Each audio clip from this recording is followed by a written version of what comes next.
Violent Reactions, POV, Issue, Casey Concepcion. Balak di umunong ligawan ni Sam Milby mula sa katatapos lamang na Caribbean cruise si Casey kasama ang kanyang buong pamilya, kabilang ang megastar na si Sharon Cuneta, Senator Kiko Pangilinan, Frankie Atmiel at ilan pang mga kamag-anak. Kinumusta ng The Buzz si Casey sa dinaluhan nitong concert ni Sarah Geronimo tungkol sa masayang family bonding experience na ito. Well, sine-jetlag pa rin ako kasi kahapon lang kami dumating. It was fun. Sobrang saya kasi magkakasama kaming buong pamilya. Jamaica, Mexico, Grand Cayman, tsaka sa Haiti. Ayun, tapos stopover namin sa Miami. And then lumipat kami ng LA para makipagkita sa yung mga relatives namin sa California.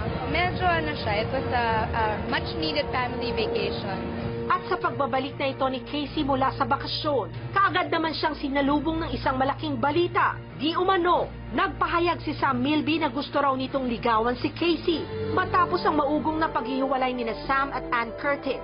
Ngayon, ayon sa mga babasahin, nais raw kaibiganin ng singer-actor si Casey. Matutuloy kaya ang balak na ito di umano ni Sam?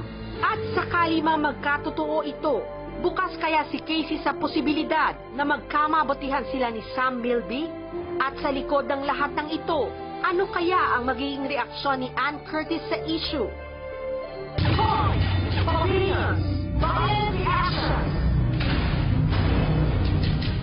Chrissy, Tito Boy, kausap ko si Casey ngayon lang, and sabi niya, churchmates daw sila ni Sam.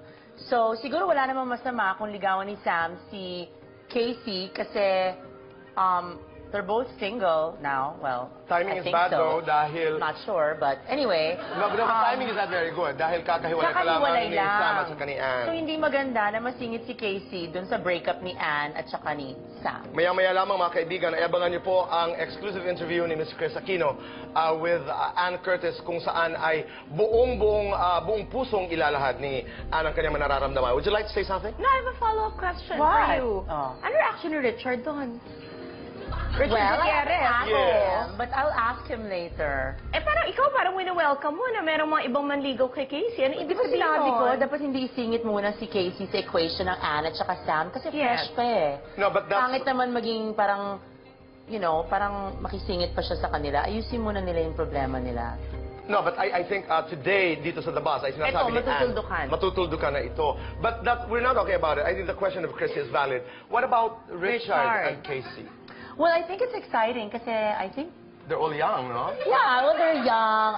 Hello, I can't speak in behalf of both of them. Basta, close pa rin sila hanggang ngayon. Naku, hirap itong POV na to, ha? Parang si Chris na tahimik No, ngayon. I'm sorry about that. I wasn't